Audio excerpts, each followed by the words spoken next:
Have you attended several NHS interviews only to receive another email that says, "Unfortunately, on this occasion, you have not been successful"? If that's you, then this video is exactly what you need. My name is Gbemisola, author and career strategist, and over the years, I've helped thousands of healthcare professionals prepare for NHS and private healthcare interviews with greater confidence.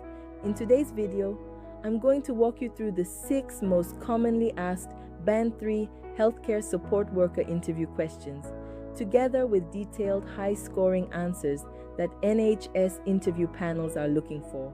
These are not generic answers or memorized scripts. They are realistic, professional answers designed to help you communicate your experience confidently, demonstrate the qualities employers are looking for, and significantly improve your chances of receiving a job offer. So whether this is your first NHS interview or you've attended several interviews without success, stay with me until the end because every question builds on the previous one. If you find this video helpful, don't forget to like, subscribe, and share it with someone else preparing for an interview. Now, let's get started. Question 1. Tell us about yourself. Why the interviewer asked this question? This is almost always the first question in a healthcare support worker interview. Although it sounds like a simple introduction, it is one of the highest scoring questions because it creates the panel's first impression of you. Within the first few minutes, the interviewer is already deciding whether you have the qualities they are looking for. They are assessing your communication skills, your confidence, your healthcare experience, your understanding of the healthcare support worker role, your passion for caring, your professionalism, whether your values align with the organization, and whether you will fit into the team. The panel wants someone who genuinely enjoys caring for people, communicates professionally, and understands that healthcare is about much more than completing tasks. Your answer should last around 3-4 minutes and should sound natural, confident, and conversational. Interview answer. Thank you very much for giving me the opportunity to introduce myself. My name is Esther, and I am currently working as a support worker, where I provide compassionate, person-centered care to adults with a variety of physical, emotional, and social care needs. Working in this role has been one of the most rewarding experiences of my career because it has allowed me to make a genuine difference in people's lives every single day. It has also strengthened my passion for healthcare and confirmed that caring for others is a career I truly enjoy. My role involves supporting individuals with their daily living activities while promoting dignity, independence, and well-being. Depending on each person's individual needs, I assist with personal care, mobility, nutrition and hydration, emotional support, social engagement, maintaining a safe environment, and encouraging individuals to remain as independent as possible. I also monitor people's physical and emotional well-being, accurately document the care I provide, report concerns promptly to senior staff, and work closely with nurses, healthcare professionals, and other members of the multidisciplinary team to ensure every individual receives safe, effective, and person-centered care. One aspect of my role that I particularly enjoy is building positive therapeutic relationships. I believe excellent care begins with trust. I always take time to introduce myself properly, listen carefully, understand each person's preferences, and involve them in decisions about their care wherever possible. I have learned that when people feel listened to, respected, and valued, they are much more likely to engage with their care and achieve better outcomes. Throughout my experience as a support worker, I have developed excellent communication skills. Every day I support people from different backgrounds, cultures, and age groups, each with their own communication style and individual needs. Some people are confident and independent, while others may be anxious, confused, distressed, or unable to express themselves clearly. These experiences have taught me the importance of active listening, patience, empathy, and adapting my communication to meet the needs of each individual. I have also developed strong observation skills. I understand that even small changes in a person's condition can sometimes indicate a deterioration in their health or well-being. For example, changes in appetite, mood, behavior, mobility, sleep, communication, or general presentation can all be early warning signs that require further assessment. Because of this, I remain observant throughout every shift, accurately document my observations, and escalate concerns promptly to the appropriate healthcare professional. I understand that recognizing deterioration early can significantly improve patient outcomes. Another strength I bring is my ability to remain calm under pressure. Healthcare environments can sometimes become busy and unpredictable. I have supported individuals during situations where they were distressed, anxious, or upset, and I have learned the importance of remaining calm, communicating clearly, reassuring the individual, and working collaboratively with colleagues to ensure everyone remains safe. I also believe teamwork is essential in healthcare. No single professional can meet every patient's needs alone. Throughout my role, I have worked closely with nurses, senior carers, physiotherapists, occupational therapists, doctors, social workers, and family members, because I understand that the best outcomes are achieved when everyone works together, shares information appropriately, and keeps the individual at the center of every decision. One experience that had a significant impact on me involved supporting an elderly gentleman who had recently moved into our service. Initially, he appeared withdrawn, refused to participate in activities, and rarely spoke to staff. Rather than assuming he simply did not want to engage, I took time to build a relationship with him by speaking to him consistently, listening to his concerns, and encouraging him gently without placing pressure on him. As trust developed, he gradually began sharing how isolated and anxious he felt after leaving his own home. I documented my observations, discussed them with senior staff, and together we developed a more person-centered approach that included involving him in activities he previously enjoyed and encouraging regular family involvement. Over the following weeks, his confidence improved. He became more socially engaged, started participating in activities, and appeared much happier. That experience reinforced my belief that sometimes the greatest difference we make is simply taking time to listen, show compassion, and treat people with genuine kindness.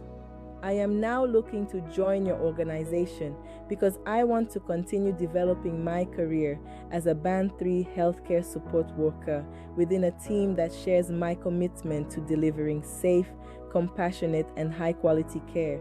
I enjoy learning, I welcome feedback, and I am always looking for opportunities to improve my knowledge and skills so that I can provide the highest possible standard of care. I believe my experience, my positive attitude, my compassion, and my commitment to person-centered care would allow me to make a valuable contribution to your team from my very first day. If I am fortunate enough to be offered this opportunity, I will work hard every day to uphold the values of your organization and provide care that I would be proud for my own family to receive. Question 2. Why do you want to work as a Band 3 healthcare support worker in our trust? I want to work as a Band 3 healthcare support worker within your organization because I genuinely believe this is somewhere I can continue developing professionally while making a meaningful difference to people's lives. Before applying, I took time to read about your organization, your values, and the responsibilities of this role. What impressed me most was your commitment to providing compassionate, safe, and person-centered care while always putting patients at the center of everything you do. Those values strongly reflect the way I already practice as a support worker. Throughout my career, I have learned that healthcare is about much more than assisting people with personal care or completing tasks. It is about treating every individual with dignity, compassion, kindness, and respect while helping them achieve the highest possible quality of life. One of the reasons I enjoy working in healthcare is because every day gives me an opportunity to positively impact someone's life. Sometimes that impact comes from supporting someone with their physical needs. Sometimes it comes from providing emotional reassurance during a difficult time. And sometimes it is simply taking the time to listen when someone needs to be heard. I find those moments incredibly rewarding because they remind me why I chose a career in healthcare. Another reason I want to join your organization is because of your commitment to staff development. I strongly believe that learning should never stop in healthcare. Every patient is different, healthcare continues to evolve, and there is always something new to learn. I actively enjoy attending training, developing new skills, and learning from experienced colleagues because every new skill I gain enables me to provide safer and more effective care to the people I support. I also appreciate that this Band 3 role offers greater responsibility. It involves supporting individuals with more complex needs, recognizing deterioration, contributing to patient assessments, communicating effectively with the multidisciplinary team, maintaining accurate documentation, and acting as a positive role model for others. I welcome those responsibilities because I believe my experience as a support worker has prepared me well for this next step. Throughout my current role, I have developed confidence in building therapeutic relationships, recognizing changes in patients' conditions, escalating concerns appropriately, maintaining confidentiality, and delivering compassionate, person-centered care. I have also learned that excellent healthcare depends on teamwork. Every member of staff plays an important role in ensuring patients receive safe, effective, and coordinated care. I enjoy working collaboratively with nurses, doctors, therapists, and other healthcare professionals because I know that sharing information and supporting one another leads to better outcomes for patients. Most importantly, I am looking for more than just another job. I am looking for a long-term career within an organization where I can continue learning, contribute positively to the team, and grow both personally and professionally. If I am fortunate enough to join your organization, I will bring compassion, professionalism, reliability, a strong work ethic, and a genuine passion for caring for people. I will work hard every day to uphold your values, support my colleagues, and ensure every patient receives safe, respectful, and high-quality care. Ultimately, my goal is to become someone that patients trust, colleagues enjoy working with, and the organization is proud to have as part of its team. Question 3. Tell us about a time you dealt with a challenging patient or difficult situation. Working as a support worker, I have learned that every challenging behavior has an underlying cause. People are rarely difficult for no reason.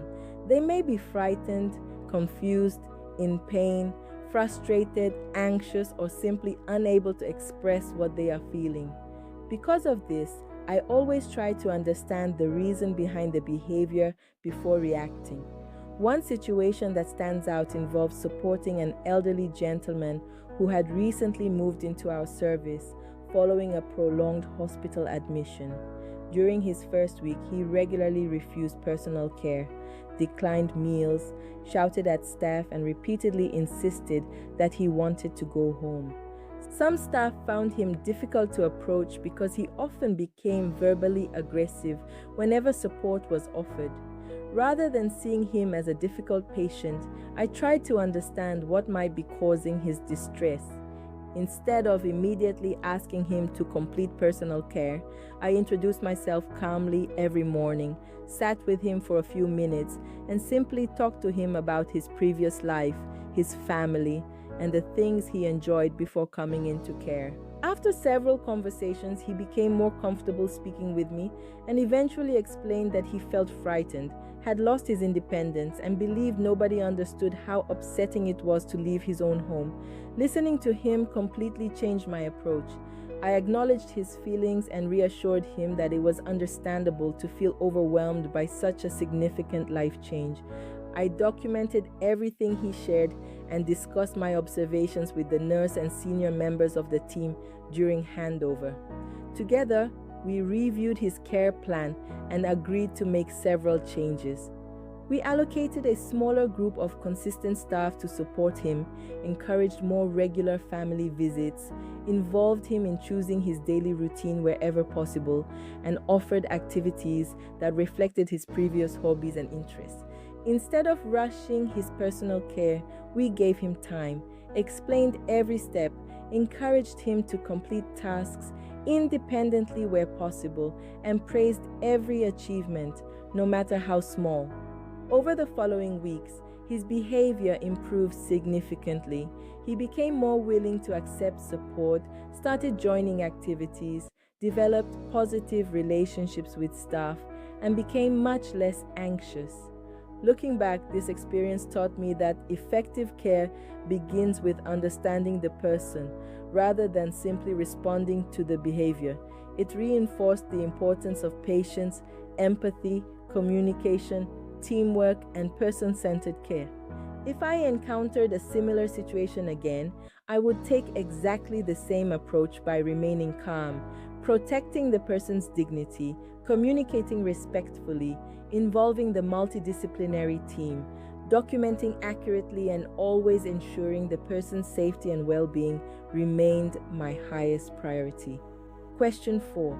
How do you ensure you provide person-centered care while maintaining dignity, respect, and independence? For me, person-centered care means putting the individual at the center of everything I do. It means recognizing that every person has different needs, preferences, beliefs, abilities, life experiences, and goals, and adapting my care to meet those individual needs rather than expecting everyone to fit into the same routine. Throughout my experience as a support worker, I have learned that providing excellent care is not simply about helping people complete daily tasks. It is about empowering them to maintain as much independence, dignity, and control over their lives as possible. Whenever I begin supporting someone, I take time to get to know them as a person. I find out how they like to be addressed, their daily routines, cultural or religious preferences, hobbies, communication needs, and what is important to them. I believe involving people in decisions about their care is one of the most important aspects of person-centered care because people should never feel that decisions are simply being made for them. I also make every effort to promote independence. For example, if someone is able to wash part of their body, dress themselves, or prepare part of a meal safely, I encourage and support them to do so instead of automatically completing the task for them. Although this may sometimes take longer, it helps maintain confidence, dignity, and important life skills. Maintaining dignity is equally important. Whenever I provide personal care, I always explain what I'm going to do, obtain consent, close doors or curtains to maintain privacy, and ensure the person remains covered as much as possible throughout the procedure. I speak respectfully at all times and never discuss personal information where others can hear. One example that really stayed with me involved supporting a lady who required assistance with personal care after a decline in her mobility. During my first few shifts, I noticed she appeared uncomfortable and embarrassed whenever staff assisted her. Instead of rushing the task, I spent time talking to her and asking how she preferred her care to be provided. She explained that she had always been fiercely independent and found accepting help extremely difficult. Together with the senior member of staff, we agreed that she would complete every part of her personal care that she could safely manage while we only supported the areas where she genuinely required assistance. Before each care session, I explained every step, sought her consent, maintained her privacy, and encouraged her throughout without rushing her. Over time, her confidence improved significantly. She became much more comfortable accepting support because she felt involved, respected, and treated with dignity rather than feeling that everything was simply being done for her. That experience reinforced my belief that person-centered care is not about doing everything for someone. It is about working alongside them, respecting their choices, promoting their independence, and helping them maintain control over their own lives. If I join your organization, I will continue applying these principles every day because I believe every individual deserves to feel respected, valued, and empowered regardless of their condition or level of support required. Question 5. Tell us about a time you worked effectively as part of a multidisciplinary team. I strongly believe that excellent healthcare can only be achieved through effective teamwork. Although every member of the multidisciplinary team has different knowledge, responsibilities, and professional skills, we all share one common goal, which is providing the safest and highest quality care for every patient. Throughout my role as a support worker, I work closely with nurses, doctors, physiotherapists, occupational therapists, social workers, senior carers, and other healthcare professionals every day. I understand that my role within the multidisciplinary team is extremely important because I often spend a significant amount of time supporting individuals and observing changes in their condition. This means I may notice subtle changes that other professionals have not yet observed. Because of this, I always communicate my observations clearly, accurately, and promptly so that appropriate decisions can be made. One experience that stands out involved supporting an elderly gentleman who had recently returned from hospital following treatment for pneumonia. During my morning support, I noticed that although his observations were within his usual range, something about his presentation seemed different. He appeared more tired than normal, was less talkative, had little interest in breakfast, and was becoming slightly more breathless when walking short distances. Individually, these changes may not have seemed significant, but because I knew the gentleman well, I recognized that this was not his normal presentation. Rather than ignoring these changes, I documented my observations carefully and immediately informed the registered nurse. The nurse carried out a more detailed assessment, repeated his physical observations, and contacted the GP because they were also concerned about his deterioration. Following further assessment, it was identified that he was developing another chest infection, and treatment was started much earlier than it otherwise might have been. Throughout the process, different members of the multidisciplinary team became involved. The GP reviewed his medical condition and prescribed treatment. The nurse monitored his physical observations and response to medication. The physiotherapist reviewed his mobility and breathing exercises.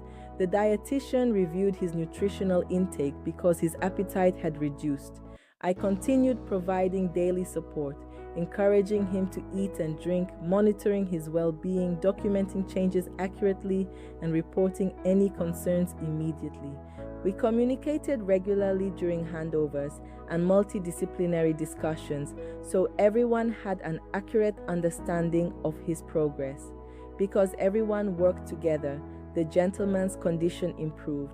He avoided further deterioration and gradually returned to his previous level of independence. That experience reinforced for me that no single professional can deliver outstanding care alone. Every member of the multidisciplinary team has an important role, and effective communication between professionals can make a significant difference to patient outcomes.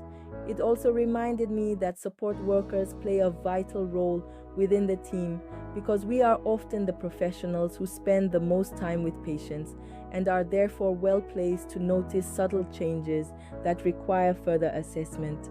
If I am successful in joining your organization, I will continue contributing positively to the multidisciplinary team by communicating openly, respecting the expertise of other professionals, sharing information appropriately, supporting my colleagues, and always ensuring that the patient's safety, dignity, and well-being remain at the center of every decision we make. Question 6. What do equality, diversity, and inclusion mean to you, and how would you apply them in your role as a Band 3 healthcare support worker? To me, equality, diversity, and inclusion are fundamental principles of high-quality healthcare because every individual deserves to feel respected, valued, and treated fairly, regardless of who they are or where they come from. Equality means ensuring that every individual has equal access to safe, high-quality care and equal opportunities to achieve the best possible outcomes. However, equality does not always mean treating everyone exactly the same. Different people have different needs, so sometimes people require different levels of support to achieve the same outcome. Diversity means recognizing, respecting, and valuing the differences that make every individual unique. These differences may include culture, religion, ethnicity, disability, language, age, sexual orientation, beliefs, gender identity, life experiences, and personal preferences. Inclusion means creating an environment where everyone feels welcomed, respected, listened to, and involved in decisions about their care. It means ensuring nobody feels excluded, ignored, or treated differently because of their background or personal characteristics. Working as a support worker has taught me that every individual is different. Even when two people have the same diagnosis, their needs, preferences, beliefs, and recovery goals may be completely different. Because of this, I never make assumptions about people's needs. Instead, I take time to get to know each individual, ask respectful questions, listen carefully, and adapt my care according to what matters most to them. For example, I once supported a gentleman whose religious beliefs meant he prayed several times each day at specific times. Rather than seeing this as an interruption to the daily routine, I recognized how important his faith was to his well-being. I discussed his preferences with him, documented them in his care plan, and worked with the rest of the team to ensure, whenever it was safe and possible, his support was planned around his prayer times. We also ensured he had a quiet and private space where he could pray comfortably and respectfully. Another individual I supported had limited English and sometimes became anxious because they struggled to understand information being given to them. I made sure I spoke slowly, used simple language, gave them enough time to process information and check their understanding rather than assuming they understood everything. Where appropriate, I sought additional support from senior staff to ensure communication remained safe and effective. I also remember supporting an individual with reduced mobility who often felt embarrassed asking for assistance because they did not want to be a burden. Rather than completing every task for them, I encouraged them to do as much as they could independently while providing support only where it was genuinely needed. This helped preserve their dignity, maintain their confidence, and promote their independence. I believe inclusion also means speaking up if I witness discrimination, bullying, or unfair treatment. If I ever observed a colleague making discriminatory remarks or treating someone unfairly because of their race, disability, religion, age, gender, or any other protected characteristic, I would not ignore it. I would challenge it professionally if appropriate, follow organizational policy, and escalate my concerns through the correct reporting channels because everyone has the right to feel safe, respected, and treated equally. I also understand that equality, diversity, and inclusion apply not only to patients but also to colleagues. Every member of staff deserves to work in an environment where they feel respected, supported, and valued regardless of their background. Throughout my career as a support worker, I have always tried to treat every person with kindness, fairness, compassion, and respect because I believe healthcare is about seeing the person before anything else. If I am successful in joining your organization, I will continue promoting equality, diversity, and inclusion by respecting individual differences, adapting my care to meet each person's unique needs, challenging discrimination whenever I encounter it, and ensuring every patient receives safe, compassionate, and person-centered care. My belief is very simple. Every person deserves to be treated with dignity, every voice deserves to be heard, and every individual deserves the opportunity to receive the highest standard of care, regardless of who they are. Finally, by popular demand, there will be 20 roles, 20 commonly asked interview questions and answers within the NHS and private organizations. Healthcare. Normally, each would cost £20, meaning £500, but you will get it at £50. That's my own way of supporting all persons attending interviews, but comes back with, unfortunately, no more unfortunately. Finally, by popular demand. Many of you have messaged me saying, I keep getting interview invitations, but I always receive, unfortunately, on this occasion. Launching soon. 25 healthcare roles. Each role contains 20 commonly asked interview questions, outstanding detailed answers, NHS and private healthcare interview questions, realistic answers that sound natural and professional, person-centered, values-based responses, clinical and scenario-based questions, and tips on what the interviewer is actually looking for. These are designed to help you answer with confidence and significantly improve your chances of receiving a job offer. Normally, each interview pack would cost £20. That means 25 roles times £20 equals £500 worth of interview materials. However, I want to make them accessible because I know how discouraging repeated interview rejections can be. You will get all 25 interview packs for just £50. This is my own way of supporting healthcare professionals who keep attending interviews but return with, unfortunately, on this occasion, no more, unfortunately. It's time to start receiving. Congratulations. We are pleased to offer you the position. Whether you are applying for NHS or private healthcare roles, these interview guides will help you prepare properly, answer confidently, and give yourself the best possible chance of securing that job offer. Let's prepare properly. Let's interview confidently. Let's secure the offer. Gbemisola Obey FRB. Launching soon via payhip.com/CareerVerse.